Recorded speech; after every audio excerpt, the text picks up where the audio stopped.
예수님의 부활은 우리의 대적 사탄에 대한 승리라고 볼 수 있습니다. 뭐에 대해서 승리했습니까? 사망의 권세를 이기셨다는 거죠. 사망의 권세. 누구도 피해갈 수 없었기 때문에 왕노로 됐던 그 사망의 권세를 이기신 것이 바로 부활이라는 겁니다. 바로 로마서 5장을 통해서 말합니다. 이 땅에 한 사람으로 인해서 이 땅에 죄가 들어왔고 그 죄로 인해서 모든 사람이 다 죽음에 이르렀다고 말합니다. 그렇지만 또 한 사람, 바로 예수님을 통해서 의인이 될 수 있는 길이 열렸다고 선포하고 있습니다. 주님께서 십자가에 죽으시고 부활하셨기 때문에 죄와 사망의 권세가 멸하여진 것입니다.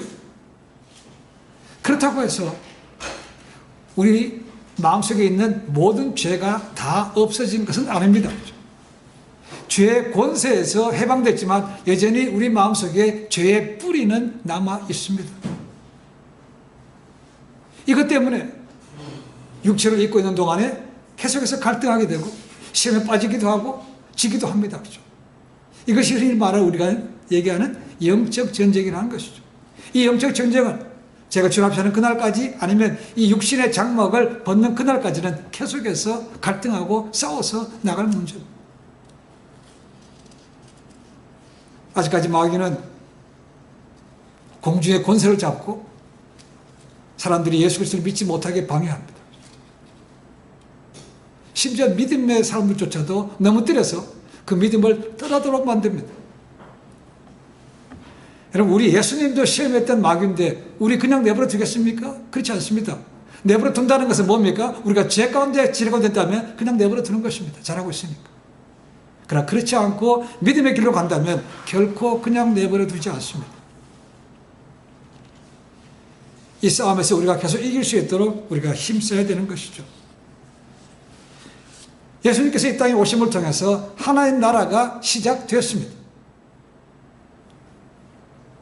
그와는 반대로 사탄의 나라는 점점점 위축되기 시작했습니다. 그러니까 당연히 사탄이 가만히 있을 수가 없는 거죠. 끝까지 반항할 수밖에 없고 주님 오실 날에 가까우면 더 힘써서 사람들을 모아서 하나님을 대적할 날이 꼭 올 것입니다. 그러나 최후 승리는 분명히 주님께서 이기심을 저희가 압니다.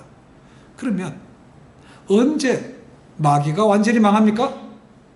성경 말씀에 하면 주님께서 다시 오시는 재림하시는 그날에 마귀의 세력은 완전히 멸해지게 됩니다. 그 세상 마지막이 되면 하나님 나라가 완성되는 것이고 우리의 구원도 완성되는 것입니다. 그리고 승리하는 날이 되는 것입니다. 어떤 신학자는 이 최후의 승리를 2차 대전과 비교해서 이렇게 얘기한 것이 있습니다. 2차 대전, 처음에는 연합군들이 밀리다가 점점점 합력해서 나가면서 승리하는 쪽으로 방향을 틀어갑니다. 그리고 그들 D-Day라는 말을 기억하시죠? 그죠? 연합군들이 작전을 펴서 승리의 교두보를 마련합니다. 1944년 6월 6일 날 프랑스의 노르망디의 상륙함을 통해서 유럽의 독일군들을 몰아낼 그런 침공을 세웠습니다. D-Day라는 것은 Decision Day입니다. 그걸 통해서 이제 연합군들이 점점점 승리하기 시작합니다. 그죠? 그렇다고 해서 그 D-Day가 성공했다고 해서 바로 전쟁이 끝난 것은 아니었습니다. 전쟁이 끝나는 것을 V-Day라고 말합니다. Victory Day라고 말합니다. D-Day와 V-Day는 시간적인 차이가 있습니다. 그죠? 1944년 6월 6일이었다면 1945년도 8월달 될 때까지는 1년 넘도록 계속해서 지루한 싸움을 하고 결국 마지막으로 베를린이 함락된 다음에야 온전한 승리를 얻었습니다. 자, D-Day와 V-Day 사이에 간격이 있는 것처럼 우리의 신앙에도 우리의 승리에도 차이가 있습니다. 주님께서 오심을 통해서 하나님 나라가 시작됐지만 아직 완성된 것은 아닙니다. Already but not yet입니다. 그러나 그날은 점점점 다가오고 있는 것을 우리가 분명히 알 수 있습니다. 어떻게 압니까? 성경에 기록된 말씀을 보니까 알 수 있는 것이죠. 성경에 기록된 마지막 때의 그 사인들이 점점 그 빈도가 많아지고 그 강도도 강해지는 것을 보기 때문에 마지막 날이, 재림날이 다가왔구나 알 수 있다는 것이죠. 그러니까 더욱더 정신 차리고 깨어서 싸움을 해야 마지막까지 믿음의 길을 갈 수가 있는 것입니다. 그 믿음의 길을 가는데 영적 전쟁에서 우리에게 큰 힘을 주는 것이 바로 주님의 부활입니다. 자, 부활. 이게 머리로 알고 있습니다. 그렇죠? 성경 정서 알고 있습니다. 아직까지 우리가 경험하지는 못했습니다. 그 당시에 그것을 보았던 제자들도 심지어 믿지 못했다는 거죠. 분명히 예수님의 십자가에서 못 박히시고 돌아가셨습니다. 죽음을 확인하기 위해서 군인의 옆구리에 창도 찔러졌고 확인됐습니다. 그리고 장사가 됐습니다.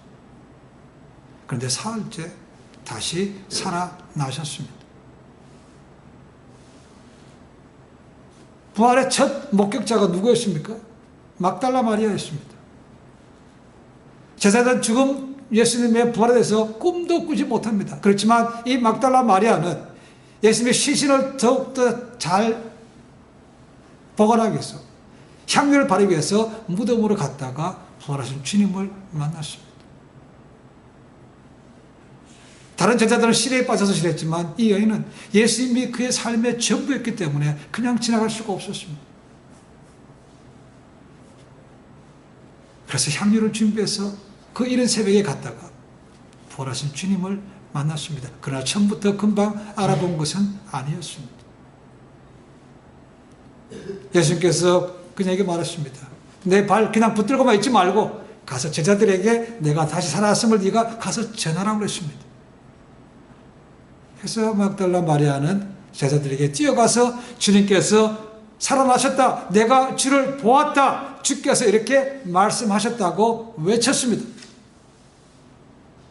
그런데 제자들은 믿지 않았습니다. 자, 막달라 마리아가 이렇게 외치고 갔을 때 제자들은 뭘 하고 있었는가? 오늘은 안식 후 첫날 저녁이라고 말하고 있습니다. 그렇죠? 오늘 얘기하면 주일 저녁입니다. 제자들이 무엇입니까? 유대인들이 무서워서 그들이 있는 곳에 문을 걸어 잠그고 있었다라고 말하고 있습니다. 유대인들이라는 것은 영어로 보니까 Jewish leader라고 되어 있습니다. 유대인들 리더, 공회원들 얘기하고 있습니다. 막강한 권세를 쥐고 있는 그들이 자기를 잡으러 올까봐 두려워서 문을 걸어 잠갔다는 것입니다. 여기서 문을 걸어 잠갔다는 것은 그냥 단순하게 빗장만 치고 문 닫았다는 얘기가 아닙니다. 2중, 3중으로 문을 닫았다는 것입니다. 꽁꽁 못 들어다. 왜 그렇습니까? 자신들이 주님과 함께 있다는 것을 알면 자기들도 잡혀갈까봐 두려워서 그렇게 꽁꽁 문을 닫고 있었는 것이죠. 자, 이때가 되면 분명히 마리아로부터 내가 주를 보았다, 즉 살아나셨다라는 말씀을 들었을 것입니다. 그런데도 이들이 두려워서 문을 꽁꽁 닫아 걸고 있다는 것은 결국은 부활을 믿지 않았다는 거죠. 그러니까 두려울 수밖에 없는 거예요. 그러니까 마리아와 제자들의 모습은 대조가 되고 있습니다. 아까 말씀드렸습니다. 막달라 마리아, 우리 잘 아는 대로 7 귀신이 들렸다가 주님으로부터 고침받은 여인입니다. 당시 유대 사회로 본다면 여자의 증인은 법정에서 인정도 안 해줍니다. 근데 그 막달라 마리아가 주님을 봤다는 겁니다. 와서 얘기한다는 겁니다. 그러니까 그들은 어쩌면 편견으로 그 말을 믿지 않을 수도 있습니다. 부정한 여인. 우리는 그래도 제자들이다. 그런 것 때문에 얘기를 듣고도 믿지 않았어. 그래서 두려워서 벌벌 떨며 문을 걸고 지냈다는 것이죠. 저는 편견이라는 것이 굉장히 무섭습니다. 그렇죠? 유대인들이 예수님을 배척한 것 중에 하나가 무엇입니까? 나사렛 그 촌동네에서 무슨 선한 것이 날 수 있는가? 이 출신으로 아예 믿을 생각도 안 하는 겁니다. 마음의 문을 닫아 걸은 것이죠. 그렇죠? 어쩌면 마리아에 대한 그런 편견이 그들의 더 부활을 믿지 않게 한 것은 아닌지 생각해봅니다. 여러분, 중요한 것은 과거가 아닙니다. 그렇죠? 지금 현재입니다. 마리아는 과거에 분명히 부정한 여인이었습니다. 그렇죠? 지금 현재는 어떻습니까? 그 누구보다도 주님을 사랑했고 그 은혜를 사모했던 여인이었습니다. 그래서 부활의 첫 목격자가 됐고 부활의 첫 증인이 됐습니다. 제자들은 뭡니까? 주님을 따라다니면서 얼마나 교만했겠습니까? 한 자리 한다. 보장된 거는 다름없다고 생각했을 겁니다. 그죠? 큰 소리 뻥뻥 쳤다는 거죠. 근데 결국 마지막에는 비겁하게 다 도망갔고 심지어는 부활의 소식을 듣고도 두려워서 벌벌 떨고 있는 모습이란 거죠. 완전히 대조가 되는 모습입니다. 여러분, 우리가 과거에 매일 필요는 없지만 과거를 돌아볼 필요는 있습니다. 그렇죠? 왜 과거에는 그렇게 뜨거웠는데 지금은 다 식었는가? 왜 과거에는 말씀만 들어도 가슴이 뛰고 뜨거웠는데 지금은 그렇지 않은가? 왜 과거에 되는 영혼에 대해서 관심이 많고 성격도 나오고 했는데 지금은 왜 그렇지 않은가? 과거에는 말씀을 대할 때마다 아멘하고 날마다 바뀌려고 했었지만 지금은 말씀을 보지도 않고 기도도 하지 않는가? 다른 거 있겠습니까? 하나님과의 관계가 소원해졌기 때문에 그런 것이죠. 관계를 뛰어넘을 수 있는 것은 없습니다. 그래서 매일매일 하나님을 만나는 경건의 시간이 중요한 것이죠. 그러면 저희 교회 목표가 하나님과 동행하는 것입니다. 동행. 어디에 가든지 같이 갈 수 있는 겁니다. 저절로 되는 것은 아닙니다. 그렇죠? 찾아야, 나아가야, 구해야 그런 삶을 살 수 있는 겁니다. 제자들이 문을 꽁꽁 닫아놓은 것은 단순하게 문뿐만 아니고 제가 느끼기에는 그들의 마음의 문도 닫았다고 얘기했습니다. 이제 끝났다는 거죠. 더 이상 소망이 없다는 것입니다. 그러니까 마음의 문 닫았으니까 그 어떤 것도 들어오지 않고 이제 앞으로 남은 현실에서 두려움밖에 없는 것입니다. 의심이 생기면 두려울 수밖에 없는 것입니다. 불안할 수밖에 없는 거죠. 제자들이 이런 모습입니다. 놀랍게도 이런 두려움에 떠는 제자들에게 예수님께서 찾아오셨다는 겁니다. 그들이 찾아가도 마땅치 않은데 주님께서 찾아오셨다는 겁니다. 왜요? 이제 앞으로 믿을 거는 이들밖에 없는 거죠. 이들이 믿음을 포기해버리면 지금까지 수고했던 모든 사역이 그냥 끝이 되는 것이죠. 물거품이 되는 것입니다. 그래서 주님께서 그들에게 찾아오셨습니다. 오늘 보니까 예수께서 오사 가운데 서서라고 되어 있습니다. 가운데 서서. 자, 다른 말씀은 없습니다. 그죠? 자, 가운데 섰다는 겁니다. 자, 예수님께서 들어오시기 위해서 문을 두드렸습니까? 그 제자들이 문을 열었습니까? 열어줬습니까? 아니죠. 그렇다고 예수님께서 그냥 힘으로 그냥 밀고 들어오셨습니까? 부수고 들어오셨습니까? 그런 것도 없습니다. 근데 어느 순간 호련히 쭉 나타나셨다는 겁니다. 그러니까 제자들이 얼마나 두려웠겠습니까? 얼마나 두려웠겠어요. 우리 다 바꿔 생각하면 그렇습니다. 그렇죠? 제가 많이 힘들 때입니다. 외롭습니다. 두렵습니다. 그렇죠? 근데 문을 꼭 닫아놓고 혼자 어두운 거 있습니다. 그렇죠? 그런데 문을 열어주는 것도 없고 아무런 소리도 없는데 누가 갑자기 나타났다 그러면 어이구 깜짝 놀랄 거 아닙니까? 귀신이. 제자들의 마음이 똑같습니다. 그렇죠? 실제로 누가는 이 사실을 이렇게 표현하고 있습니다. 누가복음 24장 37절에 보니까 이렇게 됐습니다. 저희가 놀라고 무서워하여 그 보는 것을 영으로 생각하는지라. 뭔 소리입니까? 귀신이다 그 말이죠. 이어지는 말씀이 이렇게 됐습니다. 예수께서 이 말씀을 이렇게 합니다. 어찌하여 두려워하며 어찌하여 마음에 의심이 일어나느냐. 내 손과 발을 보고 나인 줄 알라. 또 나를 만져보라. 영은 살과 뼈가 없으되 너희 보는 바와 같이 나는 있느니라 라고 되어 있습니다. 지금 하신 뜻이 뭡니까? 귀신은 보이지 않습니다. 그렇죠? 그리고 살이 없습니다. 뼈가 없습니다. 근데 예수님은 귀신이 아니기 때문에 나는 있다는 겁니다. 멍치도 있는 것이고 형체도 있고 살과 뼈가 그대로 있는 것이죠. 그리고 오른손과 옆구리를 내어 보였다는 건 뭔 소리입니까? 그게 못자국이 있는 것이죠. 유연하다는 것입니다. 귀신이 아니니까 내가 두려워할 필요가 무서워할 필요가 없다는 것입니다. 자, 그러면 예수님께서 왜 그들 가운데 이렇게 무섭도록 갑자기 나타나셨는가라는 것입니다. 그들에게 예수님의 능력을 과시하기 위해서입니까? 그렇지 않을 것이죠. 그렇죠? 그들의 목적이 있는 것입니다. 하나밖에 없습니다. 그렇죠? 그들이 부활을 믿지 못하고 두려워서 벌벌 떠는 것을 떨쳐버리고 내가 살아난 것을 보고 내 부활을 믿고 이제 다른 데 하라라는 것이죠. 믿음을 회복시키기 위해서 그들에게 나타나신 거죠. 그렇죠? 이거밖에 없겠습니다. 직접 보여주신 것이죠. 그리고 그들에게 하신 말씀이 뭐였습니까? 부활하신 예수님께서 첫 번째 제자들에게 하신 말씀이 뭡니까? 메시지가 평안을 너에게 주노라. 평안을. 평안. 이 평안이라는 단어는 헬라 말로 에이르에네라는 단어입니다. 에이르에네. 히브리 말로 샬롬하고 똑같은 의미입니다. 평안, 평강 이런 뜻입니다. 원래 이 평강이라는 의미는 뭡니까? 믿음이 없이는 갈 수 없는 겁니다. 너희가 나를 의심하지 말고 그래서 두려워서 벌벌 떨지 말고 내가 다시 살아난 것을 믿으라. 부활을 믿으라. 그러면 너희 마음에 두려움이 아니고 고요함이 있을 거라는 것입니다. 이 평강이라는 것은요, 환경에 따라 좌우되는 것이 아닙니다. 환경적으로는 힘들고 어려운 것이 있지만 그 마음속에 내적인 고요함을 갖는 것을 말하고 있습니다. 내가 실제로 진짜로 부활을 믿는다면 바깥의 상황이 너희를 잡으러 오고 위험이 있다 할지라도 다시 살아나는 것을 믿는다면 내가 두려움이 아니고 마음의 고요함을 누릴 수 있다라는 것입니다. 그것이 믿음에서 온다는 거죠. 뭘 믿습니까? 부활을 믿으라는 것입니다. 부활을 믿.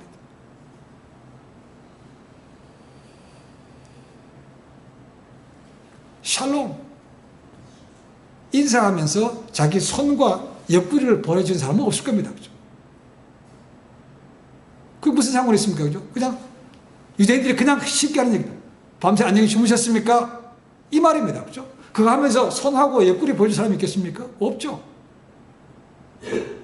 단순하게 그들에게 형식적인 인사가 아닌 것을 알 수 있습니다. 그죠?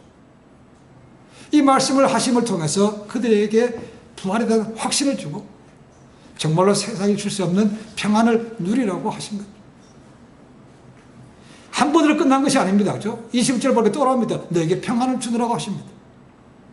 그 어디 읽지 않습니다만 26절에 가면 또 나옵니다. 너에게 평안을 주느라 또 나옵니다. 평안. 근데 놀랍게도 예수님께서 살아 계실 때요, 제자들에게 이미 평안에 대해서 말씀하셨다는 겁니다. 요한복음 14장 27절에 그런 말씀이 있습니다. 그죠? 너에게 평안을 주노라. 근데 그냥 평안이 아니고 세상에 줄 수 없는 나의 평안을 준다고 말했습니다. 나의 평안. 그럼 세상에 주는 평안은 뭡니까? 내가 잘 되고 형통할 때는 그냥 뭐 다 되는 것 같습니다. 그죠? 아니 뭐 다 잘 돼. 마음도 고요하고 그렇습니다. 근데 한번 흔들면 어떻습니까? 환경이 달라지면 어떻습니까? 금방 달라집니다. 불안하고 의심하고 다투고 이런 거 생깁니다. 그런 평강은 아니라는 것이죠. 그래서 예수님께서 나의 평안을 너에게 준다고 말씀하신 거죠. 세상에 주는 평안과는 다르다는 것입니다. 주님이 주시는 평안은 어떤 평안입니까? 하나님께서부터 오는 것이죠. 그 말씀을 주실 때는 예수님께서 십자가에 못 박히시 전이었습니다. 그러니까 앞으로 예수님께서 십자가의 길 가셔야 됩니다. 고통을 받아내시고 십자가에 돌아가시면 되는 것이죠. 이런 것을 알고서도 하나님께서 나를 그렇게 몰아가시지만 반드시 나를 살리실 것이라는 확신이 있었기 때문에 그 평안, 똑같은 것을 너희에게도 준다 그 말입니다. 그것이 나의 평안을 너희에게 준다는 겁니다.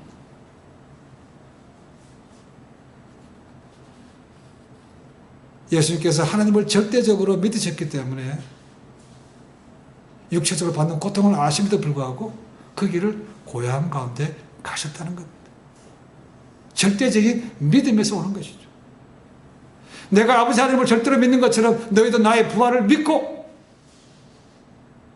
평안함을 받으라. 그래서 반복해서 말씀하고 있는 것입니다. 그 말은 뭡니까? 제자들 마음속에 일말에 부활에 대한 의심이 없도록 하시기 위해서 반복하신다고 볼 수 있습니다. 한 번으로 끝나면 될 것 같다가 계속해서 말씀하신다는 건 뭡니까? 진짜 보고 믿어. 이 말밖에 더 있겠습니까? 이것을 경험했던 사도 베드로가 나중에 그의 편지에 이렇게 얘기합니다. 베드로후서 1장 2절에 이렇게 되어 있습니다. 하나님과 우리 주 예수 그리스도를 알므로 은혜와 평강이 너에게 더 많을지어다. 고린도후서 3장 14절에 되어 있습니다. 그러므로 사랑하는 자들아 너희가 이것을 바라보나니 주 앞에서 점도 없고 흠도 없이 평강 가운데 나타나기를 힘쓰라.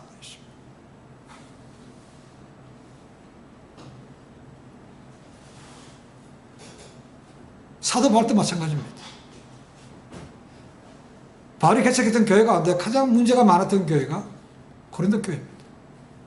그 고린도 교회 두 번째 편지를 쓰고 편지를 마무리하면서 이렇게 얘기합니다. 고린도후서 13장 11절에 이렇게 되어 있습니다. 마지막으로 말하노니 형제들아 기뻐하라. 온전케 되며 위로를 받으며 마음을 같이하며 평안할지어다.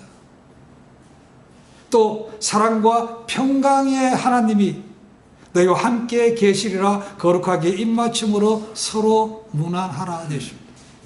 우리가 잘 아는 대로 빌립보서에 주신 말씀도 있습니다. 빌립보서 잘 아는 말씀입니다. 아무것도 염려하지 말고 오직 모든 일에 기도와 간구로 너희 구할 것을 감사함으로 아뢰라. 그리하면 모든 지각에 뛰어나신 하나님의 뭐가요? 평강이 너희 마음과 생각을 지키시라고 되어 있습니다. 그래서 암송합니다. 그죠? 그 평강을 누린지는 모르겠습니다. 주님은 분명히 다시 살아나셨습니다. 그러나 그 이전 몸과는 다른 것 같습니다. 왜요?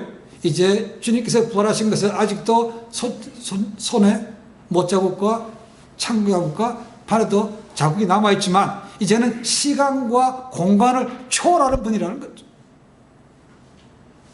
어쩌면 그런 것 때문에 마리아가 보고도 선뜻 알아보지 못했을 수 있습니다. 그리고 예수님께서 부활하신 이후에는 사람의 아들이라는 인자라는 단어가 나오지 않습니다. 복음서 가운데 세 번째 누가복음을 갖다가 그네들 인자의 복음이라고 말합니다. 요한이 예수님의 신성을 강조하는 것이라면 누가는 예수님의 사람됨을 강조합니다. 그래서 인자라는 표현을 말씀입니다. 그러나 부활하신 이유는 더 이상 사람의 아들이 아니고 인자라는 말을 쓰지 않습니다. 이제는 하나님의 아들인 거죠. 그래서 인자라는 말이 나오지 않습니다. 주님은 부활을 통해서 원래 모습을 이제 회복하셨다는 것. 제자들을 위해서 그 못 자국은 남겨져 있습니다. 참 자국도 남겨져 있습니다. 확인시켜 주기 위해서 내가 정말로 죽었다. 예수다라는 것을 보여주신 것이죠. 의심하지 말고 믿어라. 그리고 세상이 줄 수 없는 평안을 누려라고 말씀하고 있습니다. 여러분, 머리로 아는 것과 마음으로 아는 것은 차이가 참 많습니다. 머리로 아는 것이 상황이 달라질 때 그대로 삶 가운데 나타나지는 않습니다. 다 까먹었어요. 전혀 어쩌면 믿지 않는 사람처럼 행동할 때도 많습니다. 그래서 이 땅에 사는 동안 우리가 믿음의 훈련을 하는 것이죠. 훈련. 한순간에 되지 않습니다.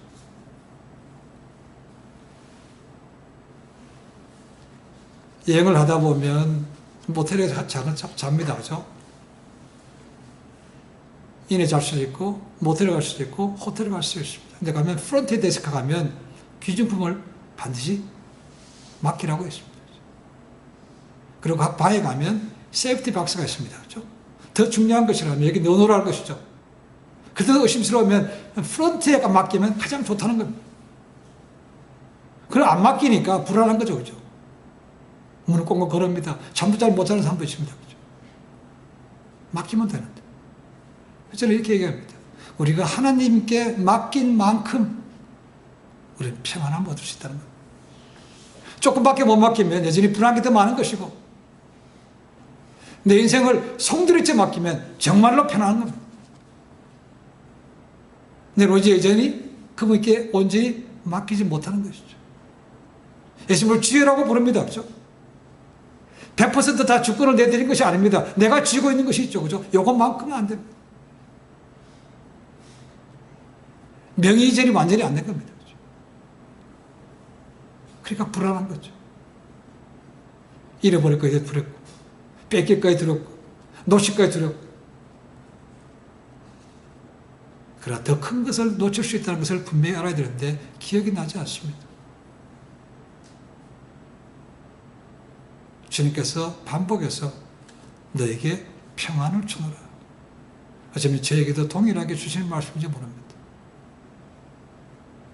마음의 문을 꽉 잠그면 이런 말씀이 들어오지 않습니다. 마음의 문을 열어야 됩니다. 빗장을 풀어야 됩니다. 그리고 그 앞에 내 인생을 송두리째 맡겨야 정말로 세상이 줄 수 없는 평안함을 누릴 수 있습니다. 이것은 제가 전하는 말씀이 아닙니다. 우리 주님께서 하신 말씀. 인생길 아직도 많이 남았습니다. 그냥 우리가 원하는 대로 형통하고 순탄한 길을 가겠습니까? 그렇지 않습니다. 일이 꼬일 것이 얼마나 많습니까? 우리 마음대로 안 되는 것이 얼마나 많은지 모릅니다.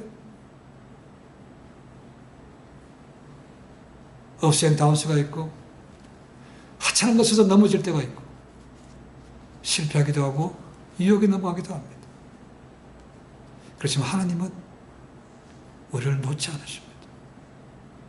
우리가 믿음을 붙들고 있는 한 그분은 절대로 그분이 놓지 않기 때문에 우리가 구원에 같이 갈 수 있는 거죠.